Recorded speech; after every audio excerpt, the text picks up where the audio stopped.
大学病院から地元の病院に転職した外科医の俺。不遜な態度の心臓外科医は、優秀な医師だったら天下の大学病院が手放すわけがない。と、俺の腕に懐疑的。どうせ役立たずの無能だろ。年下なのに上から目線で俺のことを見下してきた。事情があり、しばらくの間は事務仕事をメインにしていたため、余計にそう思ってしまったようだ。ある日、7歳の女の子が交通事故で緊急搬送されてきた。すると、俺を見下していた医師がガクガク震え始め。まさか。何やら心臓外科医と女の子の間には、運命のいたずらとも言える縁があるようだ。動揺を隠せずに震え続ける彼の代わりに、俺が嫉妬を買って出た。そして、俺の正体を知ると、心臓外科医は態度を変える。俺は外科医をしている柚木悟、41歳。この度、ある事情があり、大学病院から地元の病院へ転職することに。心臓外科医局に着任の際、自己紹介すると一生に付された。優秀な医師だったら天下の大学病院が手放すわけがない。得意げに断言したのは心臓外科医の吉良信夫先生。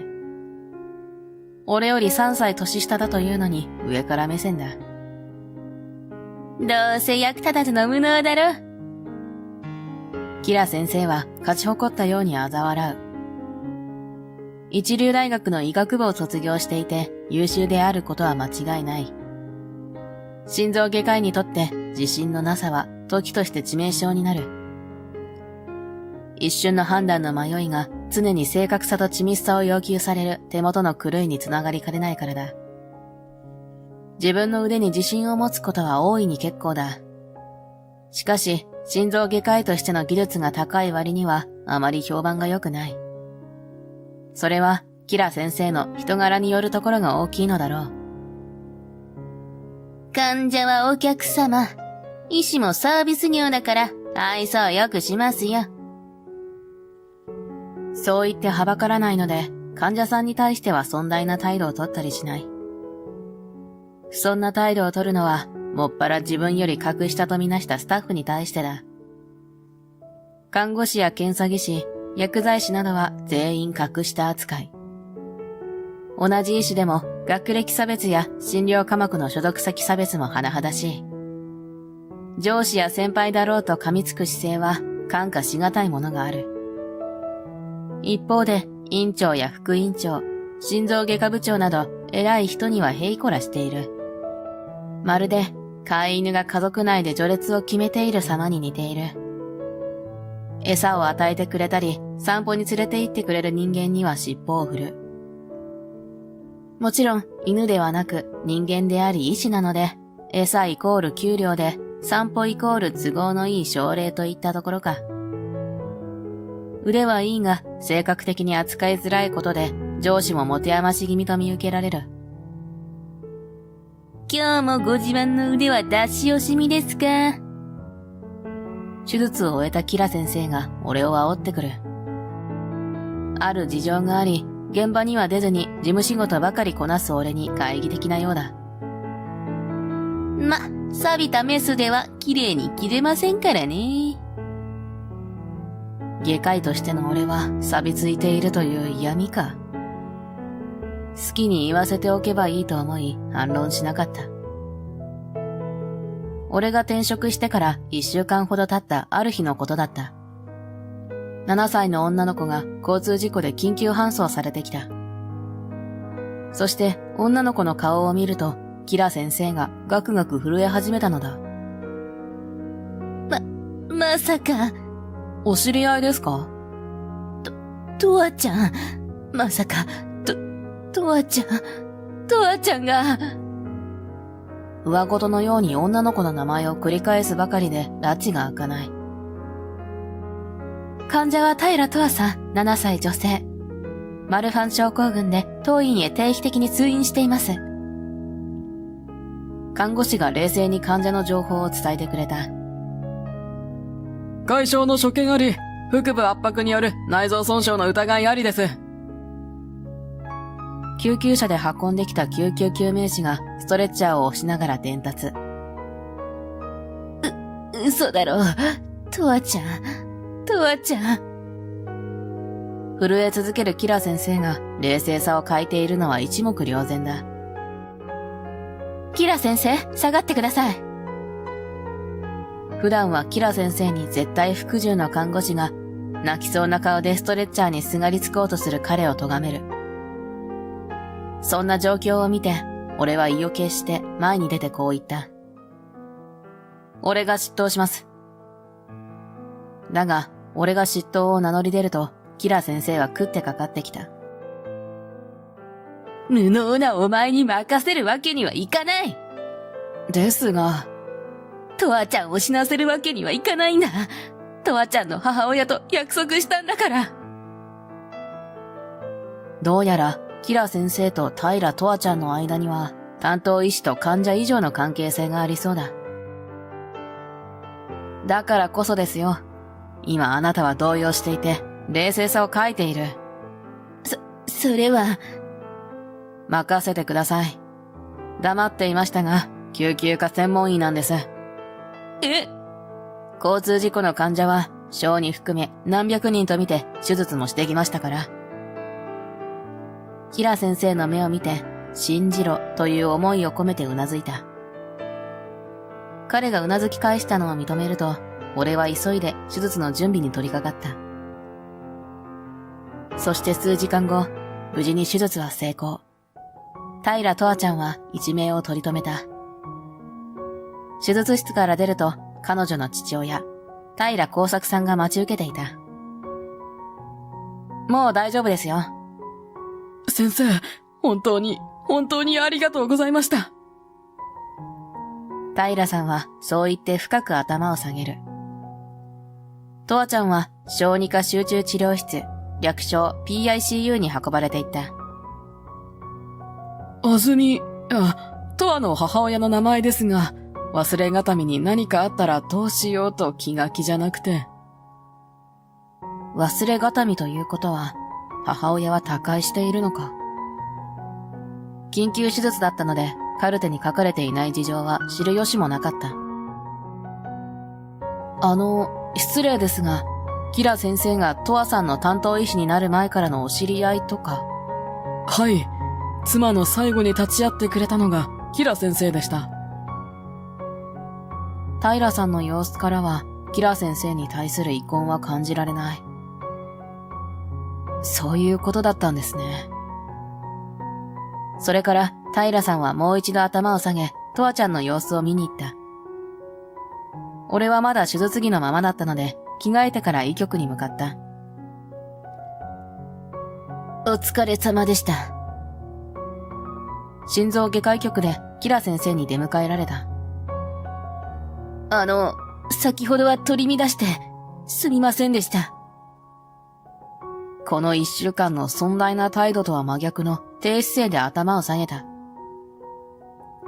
平トアちゃんのお母さん、あずみさんも先生の患者さんだったようですね。なんでそのことをご存知なんですか？キラ先生の顔が怯えたような表情に変化した。手術後にお父さんにお会いして、どこまでお聞きになりましたか？妻の最後に立ち会ってくれたとだけ。辛い過去の話を聞いてもいいものかと戸惑いがあった。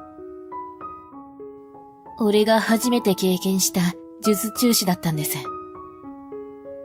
衝撃的な告白に言葉を失った。それからキラ先生は平あずみさんの最後について語り始めた。約5年前、平あずみさんは大動脈解離で緊急搬送されてきた。その時に手術を担当したのがキラ先生だったそうだ。大動脈解離とは、大動脈の一番内側の壁の内膜が破れることで、中膜に血液が入り込んでいる状態。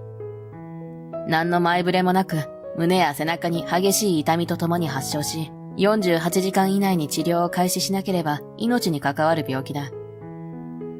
発症当時、2歳児のとわちゃんをワンオペ育児中だったあずみさん。背中に痛みを感じたが、抱っこやおんぶの棺で体が悲鳴を上げていると思ったのだろう。徐々に増す痛みに襲われていながらも長時間我慢し続け、出張中だった夫が帰宅してから救急車で運ばれてきた。後に夫の耕作さんが後悔して吐露したところによると、あずみさんは子供第一主義で常に家族優先で動いており、自分のことは後回し。当時はまだ28歳の若さということもあり、専業主婦であるあずみさんは出産後健康診断を受けていなかった。自分の実家、夫の実家ともに遠方なことも災いした。両親に心配をかけたくないというあずみさんの甘えべたな性格も影響していたのだろう。耕作さんが帰宅するずっと前から激しい痛みがあったはずなのに、母は強しが裏目に出る結果となってしまった。病院に到着した時には、すでにかなり大動脈解離が進んでしまっていた。最善を尽くしたが、残念ながら、あずみさんは命を落としてしまったのだ。手術中に患者が亡くなったのは初めてだったので、立ち直るには時間がかかりました。同じ医師として、それがどれほどの衝撃なのか、身をもって実感できる。あずみさんの大動脈解離発症の原因が、マルファン症候群であることが判明したんです。それまで自覚症状がなかったので、重大な異変が起きるまでマルファン症候群だと気づいていなかったらしい。およそ5000人に1人がマルファン症候群の遺伝子の変化を持っていると言われている。マルファン症候群は骨格や皮膚、目、肺など体の様々な部位の結合組織が脆くなる病気。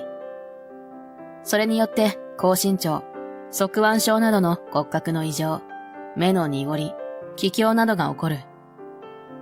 しかし、あずみさんは女性の中では比較的背が高い方だが、その他目に見える症状は現れていなかった。皮肉なことに自分は健康だという自負が招いた悲劇。遺伝する確率は 50% だが、娘のとわさんもマルファン症候群であることが分かった。しかし、指定難病といえど、早期発見されていれば治療も施しやすい。あずみさんのように大きな病気に発展するのも予防できるだろう。それでとわちゃんは定期的な経過観察と治療のため、いろんな診療科をまたいで通院している。心臓に異常がないかなどの定期検診を担当している医師がキラ先生ということだ。あずみさんは搬送されてきた時に会話できる状態ではなかったから、とわちゃんのことを直接託されたわけではないんです。医療過誤でないことが明白だから、夫の耕作さんがキラ先生を責めることはなかった。むしろ、耕作さんは早く気づいてあげられなかった自分を責めたそうだ。愛する妻が急死してしまい、幼子を男で一つで育てなければならなくなった耕作さん。遠方に住んでいた両親が上京し、サポートしてくれることになった。耕作さんは心療内科に通ってカウンセリングを受けながら、なんとか日常を取り戻していった。キラ先生は、とわちゃんの心臓を中心とした体、そして心の成長を見守ると同時に、陰ながら耕作さんのことも見守っていたらしい。数年かかったが、耕作さんはあずみさんの思い出を心穏やかに語れるようになるまで回復した。ある日、とわちゃんの診察の付き添いで訪れた耕作さんが、キラ先生に言ったらしい。あずみも、キラ先生みたいな医師と早く出会っていれば、あずみの分まで僕がとわに愛情を注ぎます。お互いに絶望の淵で出会ってから初めて見る耕作さんの晴れやかな顔。とわの体のことは、キラ先生にお任せします。これからもよろしくお願いします。その時のことは鮮明に記憶に残っていると語った。耕作さんを通して、あずみさんから託された気持ちになったんです。懐かしそうに回想していたキラ先生は、瞳を潤ませたまま微笑んだ。俺自身も、その時ようやく、術中止のショックから立ち直れた気がしました。そこに俺を見下していた医師の姿はなかった。使命感に燃えるプロ意識の高い医師。これがキラ先生の本来の姿なのかもしれない。トワちゃんが今回緊急搬送されてきたのは持病とは関係がない。不運にも通学中に巻き込まれてしまったトラック運転手の前方不注意による交通事故。思い入れの強い患者に起こった突発的な出来事に動揺してしまうのは仕方ない。父親だけでなく、他界した母親からも託された命を助けなければ、と気ばかり焦ってしまったのだろう。医師だって人間だ。俺だって身内を執刀しろと言われれば冷静さを欠く。自分の胸の内を打ち明けたからか、どこかすっきりした顔のキラ先生。無能だと言って悪かった。いえ、申し訳ありませんでした。少し気まずそうな顔をして深く頭を下げた。優秀な医師だったら天下の大学病院が手放すわけがないと柚木先生に言ったのはブーメラン発言なんですよね。え？実は俺も後期研修医をしていた大学病院から転職してきたんです。知ってましたよ。え？隠していたけど、俺はこの病院へ救命救急チームを立ち上げるためにやってきた。大学病院でのノウハウを活かして、地元にも高度な救急医療が行えるチームを作ってほしい。という知事の肝入りで派遣されたのだ。チームの主任に任命された救急科専門医の俺。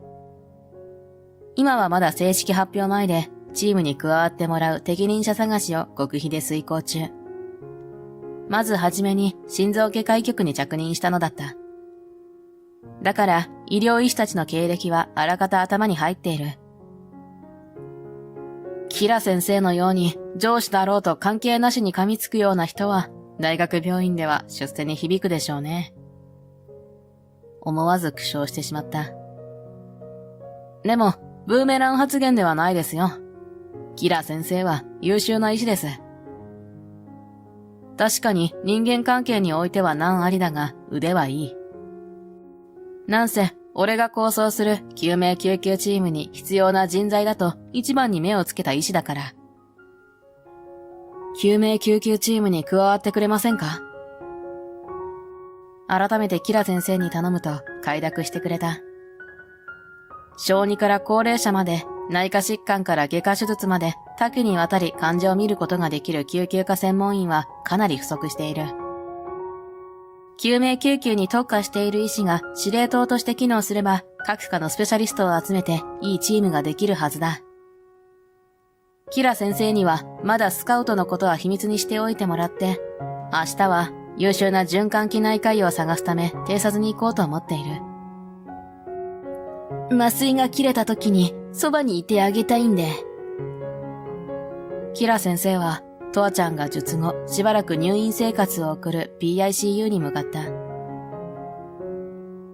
後日順調に回復したトアちゃんは無事に退院した。俺が主任を務める救急科に受け入れ要請のコールが鳴り響く。2ヶ月近くの準備期間を経て新たな救急医療の拠点がスタートを切った。キラ先生に続き優秀な内科医や外科医、看護師などをスカウトして救命救急チームを編成。救急科専門医を目指す研修医が自ら志願してチームに加わってくれたのもとても嬉しい。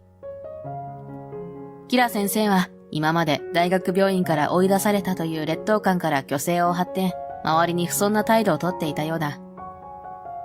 しかし俺は真摯に彼の腕を認め正直な評価を伝えた。キラ先生とじっくり腹を割って話し合ったことでお互いの誤解が解けた。